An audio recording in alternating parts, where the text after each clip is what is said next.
시청자 여러분 안녕하십니까? 국정의 바른 소리를 전합니다. 5월 21일 화요일 KTV 대한뉴스 시작합니다. 해병대 최상병 사망 사건 수사 외압 의혹 특별검사법에 대한 제2요구안이 의결됐습니다. 국회의 입법권이 우리 헌법이 정하고 있는 기본 원칙에 반한다면 헌법이 부여하고 있는 권한 내에서 의견을 개진할 책무가 있습니다. 윤석열 대통령은 헌법 수호 책무를 지는 자리로서 행정부의 권한을 과도하게 침해하는 입법에 제의를 요구했다고 밝혔습니다. 내년 전문의 취득을 위한 복귀 시한을 넘기고도 전공의들의 뚜렷한 복귀 움직임은 나타나지 않고 있습니다. 정부는 전공의에게 용기를 내달라고 독려했습니다. 오늘부터 사흘간 서울에서 제12차 한미방위비 분담 특별협정 2차 회의가 열립니다. 우리 측 대표단은 분담금이 합리적 수준에서 분담되도록 노력한다는 입장입니다. 첫 소식입니다. 정부가 국무회의를 열고 최상병 특검법 제2요구안을 의결했습니다. 한덕수 국무총리는 국회의 입법권이 헌법이 정하고 있는 기본 원칙에 반한다면 헌법이 부여한 권한 내에서 정부가 의견을 개진할 책무가 있다고 밝혔습니다. 이혜진 기자의 보도입니다. 해병대 최상병 사망 사건 수사 외압 의혹 특별검사법, 이른바 최상병 특검법 제2요구안이 국무회의에서 의결됐습니다. 최상병 특검법은 지난 2일 야당 단독으로 국회 본회의를 통과해 7일 정부로 이송된 바 있습니다. 국무회의를 주재한 한덕수 국무총리는 행정부는 입법부의 입법 권한을 최대한 존중해야 하지만 이번 특검 법안은 의결 과정이나 특별검사 추천 방식 등 내용적 측면에서 많은 문제점을 안고 있다고 밝혔습니다. 그러면서 국정 운영에 책임이 있는 정부로서 국회의 입법권이 헌법이 정한 기본 원칙에 반한다면 의견을 개진할 책무가 있다고 강조했습니다. 이번 특검 법안은 절차적으로 야당 단독으로 강행 처리하였고 내용적으로 특별검사 후보 추천권을 야당에게 독점적으로 부여함으로써 대통령의 인사권을 침해하고 헌법상 삼권 분립에 위배될 소지가 큽니다. 한 총리는 경찰과 공수처에서 수사 중인 사안에 대해 검찰 추가 수사가 시작되기도 전 특검을 도입하면 이 제도의 보충성과 예외성 원칙에도 어긋난다고 말했습니다. 특별검사 제도는 행정부 수사기관의 수사 결과가 미진하거나 공정성 또는 객관성이 의심될 경우 이를 보충하는 것이 원칙인데 아직 수사기관 수사가 끝나지 않았다는 게 정부 입장입니다. 수사 대상을 고발한 야당이 수사기관과 대상, 범위를 스스로 정하도록 규정한 대목도 우려하지 않을 수 없다고 한 총리는 밝혔습니다. 수사와 재판의 공정과 신뢰를 보장하는 현행 사법 시스템의 기본 원칙을 훼손하는 부분이란 해석입니다. 이 밖에도 본 법안은 편향적으로 임명된 특별검사가 실시간으로 언론 브리핑을 할 수 있다는 점과 수사 대상에 비해 과도한 수사 인력이 편성되는 등 여러 측면에서 문제점이 지적되고 있습니다. 한 총리는 앞으로 최상병 사건의 실체적 진실을 규명해 국민적 의혹을 해소하겠다고 약속했습니다. 동시에 다시는 이런 비극이 발생하지 않도록 최선을 다하겠다고 덧붙였습니다. KTV 이혜진입니다. 윤석열 대통령이 최상병 특검법에 대해서 국회에 제의를 요구했습니다. 정진석 비서실장은 브리핑을 통해 야당이 일방적으로 진행한 이번 특검 법안은 여야의 헌법적 관행과 헌법 정신에 부합하지 않는다면서 대통령 제2요구 행사의 취지를 설명했습니다. 이어서 헌법 수호 책무를 지는 대통령으로서 행정부의 권한을 과도하게 침해하는 입법에 대해 제의를 요구하지 않을 수 없다고 밝혔습니다. 정 실장은 또 최상병의 사망이 더 이상 정쟁의 소재가 되지 않길 바란다며 국회에 신중한 제의를 요청한다고 덧붙였습니다. 다음 소식입니다. 내년 전문의 취득을 위한 복귀 시한을 넘기고도 전공의들의 뚜렷한 복귀 움직임이 나타나질 않고 있는데요. 정부는 복귀 의사를 표할 경우 공격받는 현실이 안타깝다면서 전공의들에게 용기를 내달라고 독려했습니다. 김경호 기자입니다. 전공의 이탈이 석 달을 넘겼지만 소수 전공의만 병원으로 복귀했습니다. 이달 20일 기준 주요 100개 수련병원에 근무 중인 전공의는 659명으로 사흘 전보다 31명 늘었습니다. 뚜렷한 복귀 움직임이 나타나지 않은 가운데 정부는 복귀나 대화를 원하는 전공의가 공격받는 현실이 안타깝다고 밝혔습니다. 이어 전공의에게 다양한 의견이 표출되도록 용기 내달라며 개별 전공의 뜻을 최대한 존중하겠다고 강조했습니다. 앞선 법원 판단으로 의대 증원이 사실상 일단락된 만큼 전공의 개인 판단에 따라 복귀할 것을 요청한 겁니다. 전공의 여러분, 여러분들을 기다리는 병원으로 복귀해 주시기 바랍니다. 지금의 상황을 예상하지 못하고 집단 행동에 동참했다고 하더라도 이제는 각자의 판단과 결정에 따라 복귀 여부를 결정할 시점입니다. 의료계를 향해서도 사법부 판단을 존중해 집단 행동을 멈춰달라고 촉구했습니다. 소모적인 논쟁을 중단하고 건설적인 대화에 나설 것을 거듭 호소했습니다. 전공의 공백으로 인한 환자 피해 신고는 석 달 동안 2,891건이 접수됐습니다. 접수된 신고 가운데 단순 질의를 제외한 실제 피해 사례는 720건에 달했습니다. 정부는 피해 환자를 다른 병원으로 연계하는 등 진료가 지연되지 않도록 조치했다고 밝혔습니다. KTV 김경호입니다.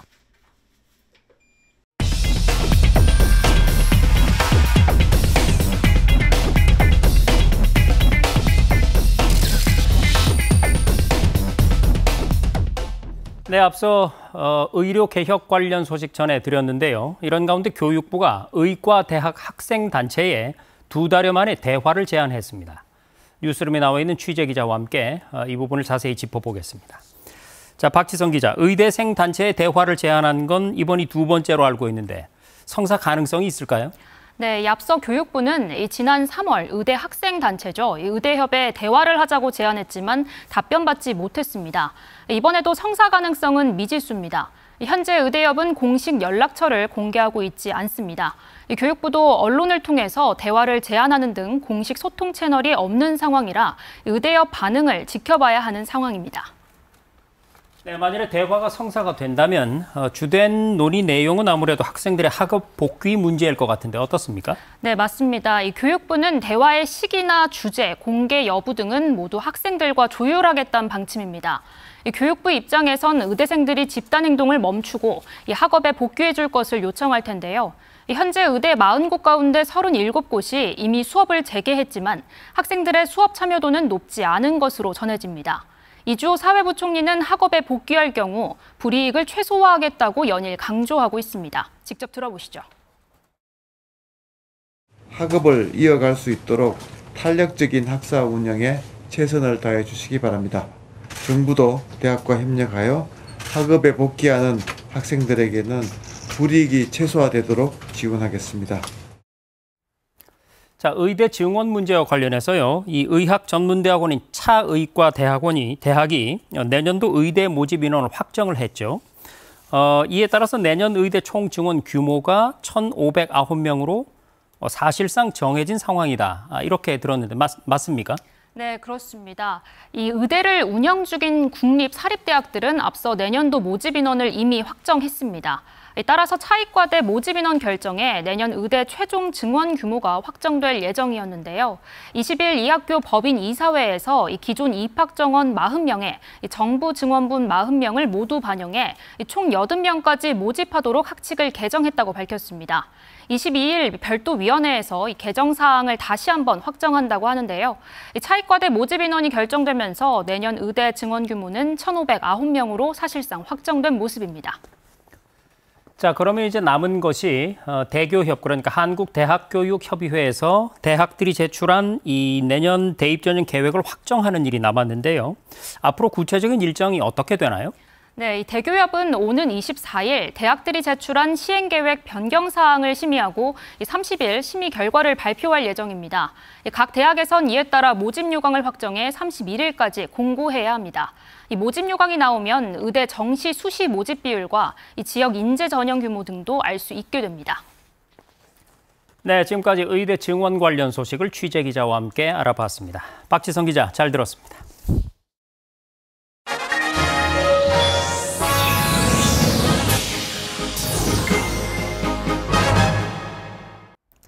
제12차 한미방위비 분담 특별협정 2차 회의가 서울에서 시작됐습니다. 사흘간 이어지는 이번 회의에서 우리 대표단은 분담금이 합리적 수준에서 정해질 수 있도록 최선을 다한다는 입장입니다. 김민아 기자의 보도입니다. 우리 측 대표단을 태운 차량이 건물 안으로 들어서고 린다 스펙트 미 국무부 선임보좌관 등 미 측 인사도 자리를 옮깁니다. 21일부터 사흘간 서울에서 제12차 한미 방위비 분담 특별협정 2차 회의가 열립니다.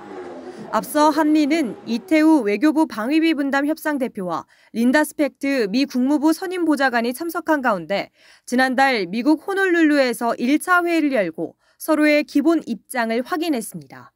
한미 방위비 분담 특별협정은 우리 정부가 부담해야 할 주한미군 주둔 비용의 규모를 정하는 협정으로 12차 협정에서 정해질 분담금은 2026년부터 6년간 적용됩니다. 우리 측 대표단은 주한미군의 안정적 주둔 여건을 마련하고 한미연합 방위태세를 공고히 하기 위해 방위비 분담이 합리적인 선에서 이뤄져야 한다는 입장을 견지하고 있습니다. 한국은 주한미군 한국인 근로자의 인건비, 군사건설, 군수 지원 등을 부담하고 있습니다. 이번 회의에서는 분담금 규모와 결정 기준이 보다 구체화될 것으로 보입니다. 2025년까지 적용되는 제11차 협정의 방위비 분담 비율은 13.9%로 매년 전년도 국방비 증가율만큼 증액하도록 돼 있습니다. KTV 김민아입니다. 최근 바이든 미국 행정부가 대중국 고율 관세 부과 정책을 발표했는데요. 전문가들은 앞으로 나타날 수 있는 다양한 가능성들에 대해 우리 정부가 대비책 마련할 필요가 있다고 조언했습니다. 제3차 대외경제자문회의 소식 신국진 기자가 전해드립니다. 미국 정부는 현지 시간으로 지난 14일 중국 제품에 대한 관세 폭탄 정책을 공식화했습니다. 중국산 전기차에 대한 관세는 25%에서 100%로 올해 4배 인상하기로 했습니다. 리튬이온 전기차 배터리 관세도 연내 25%까지 인상합니다. 이외에도 중국산 반도체 관세 역시 내년까지 25%에서 50%로, 태양광 전지는 올해 50%로 올리는 등 미국이 중국의 고율 관세 부과를 결정했습니다. That's why today I'm announcing new tariffs in key sectors of the economy that will ensure that our workers are not held back by unfair trade practices. 최상목 경제부총리는 제3차 대외경제자문회의를 열고 미국의 대중 고율관세 영향과 대응 방향을 점검했습니다. 대외경제자문회의는 정부가 글로벌 불확실성에 대응해 각계 전문가들의 의견을 듣고 정책 수립에 참고하기 위해 올해 4월 도입한 비상설 회의체로 이번이 3번째 회의입니다. 최 부총리는 최근 우리 경제가 7개월 연속 수출 증가세를 이어가지만 미국이 중국을 대상으로 관세 인상을 발표하는 등 세계경제 통상 환경의 불확실성이 점증하고 있다고 진단했습니다. 그러면서 과거 무역 분쟁 사례와 미중 간 교역 현황에 대한 분석을 토대로 우리 경제 영향을 진단하고 앞으로 나타날 수 있는 다양한 정계 양상 대비태세 구축이 필요하다고 덧붙였습니다. 회의에 참석한 각계 전문가들도 정부 입장에 공감하며 중국 측 동향에 대해 지속적인 관찰이 필요하다고 제언했습니다. 특히 대응 전략을 마련할 때는 중국 내 우리 기업, 중국에 수출하는 우리 기업, 미국 등 여타 시장에서 중국 기업과 경쟁하는 우리 기업 등 기업 유형별 상이한 파급 경로를 파악해 대응책을 마련해야 한다고 강조했습니다. 정부는 전문가 의견을 토대로 우리 기업이 세계 시장에서 경쟁력을 지속 발휘할 수 있도록 업계와 긴밀히 소통하고 범정부 차원의 필요한 지원을 하겠다고 약속했습니다. KTV 신국진입니다. 지난해 인천 검단의 아파트 지하 주차장 붕괴 사고로 부실 시공에 대한 우려가 커진 가운데 올해 들어서도 신축 아파트의 하자 문제가 잇따르고 있는데요. 정부가 준공이 임박한 전국의 신축 아파트 건설 현장을 대상으로 특별 점검에 나섰습니다. 이리나 기자입니다. 이달 말 입주를 앞둔 전남 무안군의 한 신축 아파트입니다. 외벽과 내부 벽면이 기울어지고 계단 타일이 부서져 떨어져 나갔습니다. 창문틀과 외벽 사이 틈도 벌어진 상황. 입주자를 대상으로 한 사전 점검에서 무려 6만 건에 가까운 하자가 드러났습니다. 입주를 앞둔 대구의 한 신축 아파트에서도 누수와 균열을 비롯해 화장실 문과 변기의 간격이 너무 가까워 문이 제대로 열리지 않는 경우도 발견됐습니다. 붕괴하자는지 아니면 정말 안전한데 시공상의 불량인 건지를 검증을 해달라는 겁니다. 그런 부분에 대해서 검증을 꼭 해주고 그것을 입주 전에 해결을 해달라는 겁니다. 이 같은 아파트 마감공사 하자 등 부실 시공 사례가 이어지자 정부가 이달 말까지 전국의 아파트 단지 점검에 들어갑니다. 점검 대상은 앞으로 6개월 안에 입주가 예정된 171개 단지 중 최근 부실 시공 사례가 발생한 현장과 최근 5년간 하자 판정 건수가 많은 상위 20개 시공사, 또 벌점부가 상위 20개 시공사가 시공하는 현장입니다. 세대 내부와 복도, 계단실, 지하 주차장과 같은 공용 부분의 콘크리트 균열이나 누수 여부를 비롯해 실내 마감 공사의 시공 품질을 집중 점검할 방침입니다. 이를 통해 경미한 하자나 미시공 사례가 발견되면 시공사에 통보해 입주 전까지 보완하고 관계 법령에 따라 품질과 안전관리 의무 위반 사실이 적발될 경우 부실 벌점 부과와 영업 정지 등의 조치를 취할 계획입니다. 정부는 또 주택법 시행령 개정을 통해 오는 7월부터 입주자들의 사전 방문 전 공사 완료를 의무화하고 내부 공사가 마무리되지 않은 아파트는 사전 점검을 진행하지 않도록 할 것이라고 밝혔습니다. 또 사전 방문 시 발견된 하자를 준공 후 6개월 이내 보수 공사하도록 하고 자재 수급 곤란과 같은 불가피한 사유로 공사가 늦어진 경우에는 사전 방문 기간을 입주 30일 전까지 할 수 있도록 했습니다. KTV 이리나입니다. 최근 전남 여수의 한 양식장 업주가 외국인 근로자에게 바다 위 바지선에서 생활하게 한 사실이 드러났는데요. 정부가 이 지역 가두리 양식장 100여 곳을 대상으로 일제 감독을 실시한 결과 27곳에서 법 위반 사례가 적발됐습니다. 김현지 기자가 취재했습니다. 고용노동부는 지난 3월 말부터 4월 말까지 외국인 근로자를 고용하고 있는 여수, 고흥 지역 전체 가두리 양식 사업장 107곳을 대상으로 일제 감독을 실시했습니다. 최근 전남 여수에서 외국인 근로자에게 정식 숙소를 제공하지 않고 바다 위 바지선에서 생활하게 한 사실이 드러나면서 실태 점검에 나선 겁니다. 감독 결과 27개 사업장에서 28건의 법 위반 사항이 확인됐습니다. 외국인 근로자에게 바지선 쉼터를 숙소로 제공하는 등 입국 전 제공하기로 한 숙소와 다른 숙소를 제공하거나 임금을 제때 지급하지 않는 등 법 위반 사항이 확인되었습니다. 고용부는 입국 전 제공하기로 한 숙소와 다른 숙소를 제공한 10곳 중 4곳에 대해선 고용 허가를 취소, 제한했습니다. 근로자가 계속 근무하길 원하는 6곳은 숙소를 주택으로 변경하는 등 시정 조치했습니다. 임금 체불 등 노동관계법 위반 사례도 18건 확인됐습니다. 고용부는 임금 600만 원을 임금 정기 지급일에 제때 지급하지 않은 한 곳은 즉시 임금을 지급하도록 조치하고 해당 사업장은 고용허가 취소, 제한 조치했습니다. 나머지 17건에 대해선 과태료를 부과하거나 시정 조치했습니다.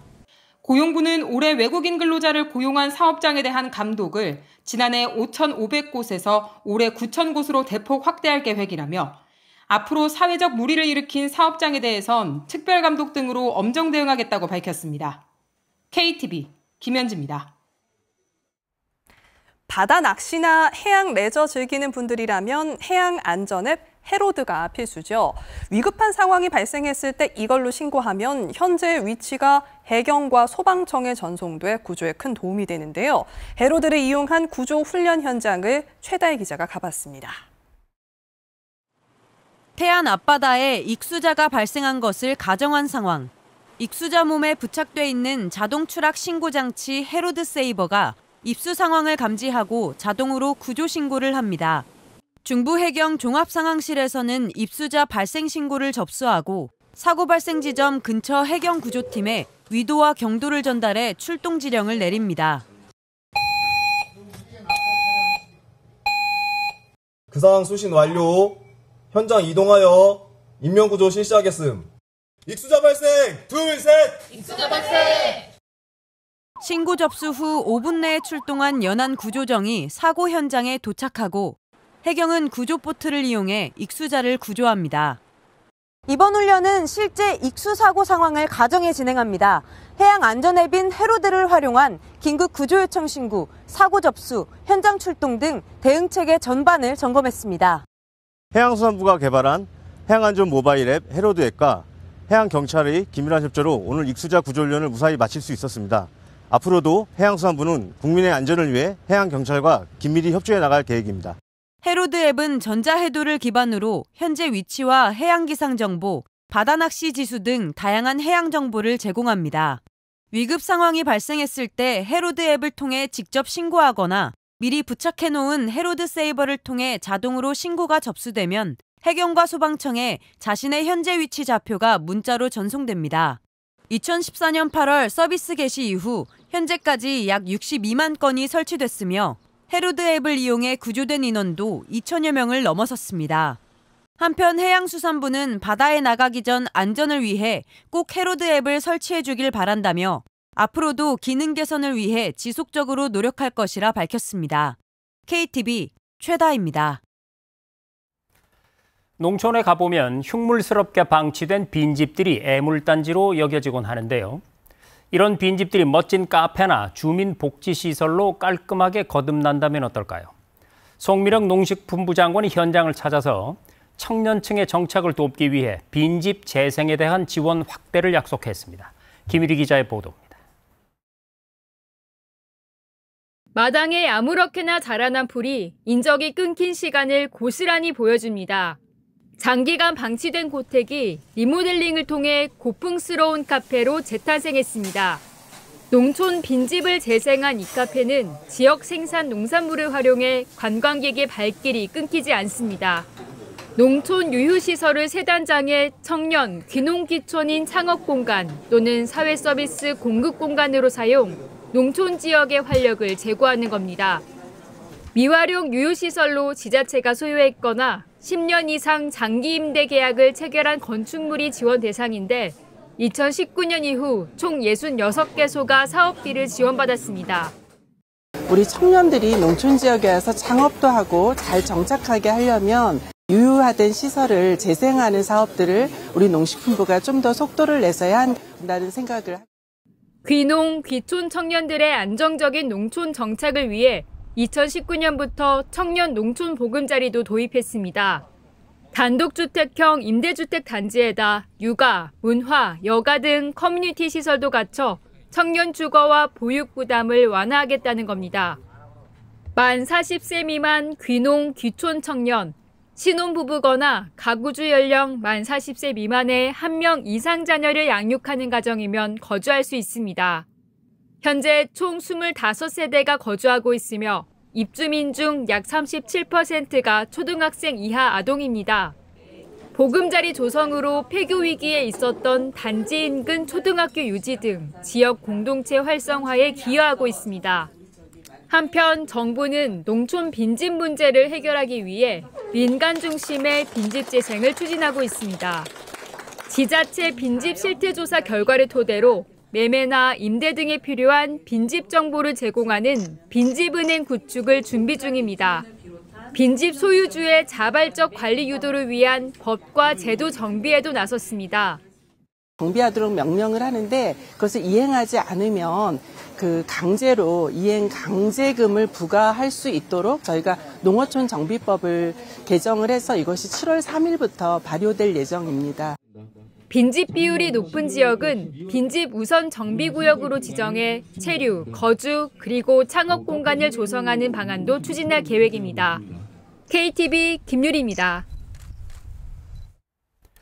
이번 달은 종합소득세 신고의 달입니다. 통상 이런 때 전화 문의라도 해볼라 치면 상담 대기 시간이 무척 길어지곤 하죠. 그런데 올해부터는 어쩐 일인지 기다리는 시간이 확 줄었다고 하는데 비결은 바로 인공지능이었습니다. 김창규 기자입니다.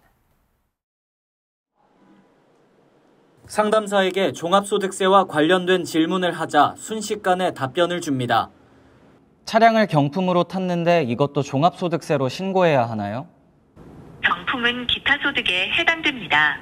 기타 소득 금액이 300만 원을 초과하는 경우에는 타 소득과 합산하여 종합소득세를 신고하셔야 합니다. 이 상담사 사람이 아니라 인공지능입니다. 종합소득세 신고기간인 이번 달 국세청은 AI 국세 상담을 시범 운영하고 있습니다. 시스템이 전화번호를 자동 인식해 납세자별 맞춤형 안내를 제공하고 신고와 관련해 질문하면 AI 상담사가 학습한 200만 건이 넘는 자료를 토대로 답변하는 겁니다. 신고 기간에는 통화량이 늘면서 상담사를 한참 동안 기다려야 했는데요. AI 상담사가 처음 도입된 올해 통화 성공률은 98%로 지난해보다 4배가량 크게 늘었습니다. 전화 시도 건수는 34% 줄었는데 통화 연결에 실패해 여러 차례 전화를 거는 납세자가 줄었다는 설명입니다. 국세청은 84만 건의 상담 중 약 80%를 AI가 처리했다고 밝혔습니다. 국세청은 홈택스에도 AI를 접목할 예정입니다. 복잡한 화면을 세무 전문가가 아니더라도 단순하고 간편하게 이용할 수 있는 화면으로 개편하고 납세자가 원하는 정보를 정확하게 찾아주는 AI 검색도 도입할 계획입니다. 국세청은 홈택스 고도화에 올해부터 2년간 300억 원을 들여 인터넷은 내년 초, 모바일은 내후년 개통할 계획입니다. KTV 김찬규입니다.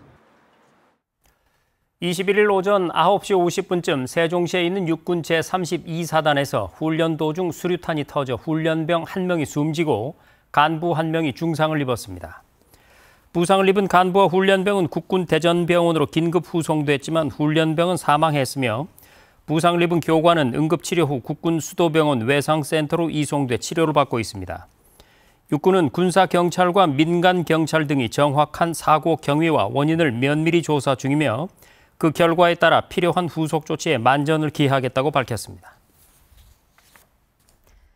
문화체육관광부와 한국문화예술교육진흥원이 21일부터 27일까지 2024 세계문화예술교육 주간 행사를 개최합니다.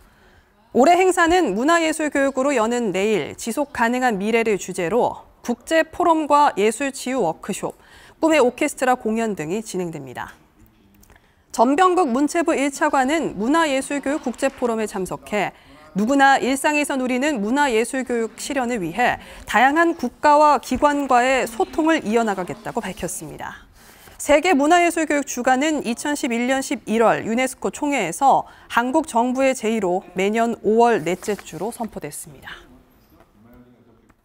문화체육관광부가 한국정책방송원 원장에 이은우 전 MBC 경영본부장을 임명했습여 신임 이 원장은 1987년 MBC 근무를 시작으로 SBS TV제작본부 PD, MBC 기획국장 등 30여 년간 방송계에서 활동했습니다.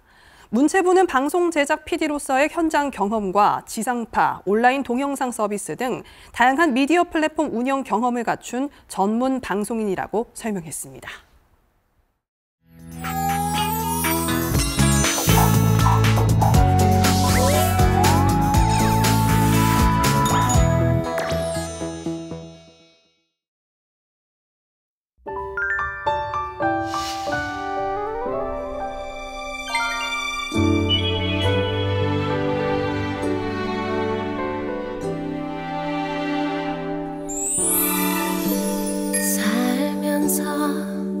듣게 될까 언젠가는 바람의 노래를 세월 가면 그때는 알게 될까 꽃이 지는 이유를 나를 떠난 사람들과 만나게 돼 또 다른 사람들 스쳐가는 인연과 그리움은 어느 곳으로 가는가 나의 작은 지혜로는 할 수가 없네 내가 아는 건 살아가는 방법뿐이야 보다 많은 실패와 고뇌의 시간이 비켜갈 수 없다는 걸 우린 깨달아야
안녕하세요. K웨더 라이프스타일 예보 박유라입니다.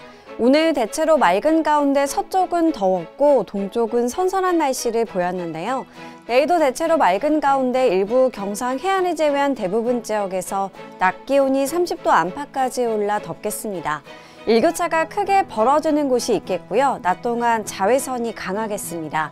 여기 일부 중서부 지역은 오전 중 먼지 농도가 높게 오를 수 있어서 유의해야겠습니다. 다음은 자세한 지역별 날씨입니다. 중부지방 낮 동안 청주 30도, 대전과 춘천은 29도까지 올라 덥겠습니다. 동해안도 낮 기온 속초와 강릉 27도가 예상됩니다.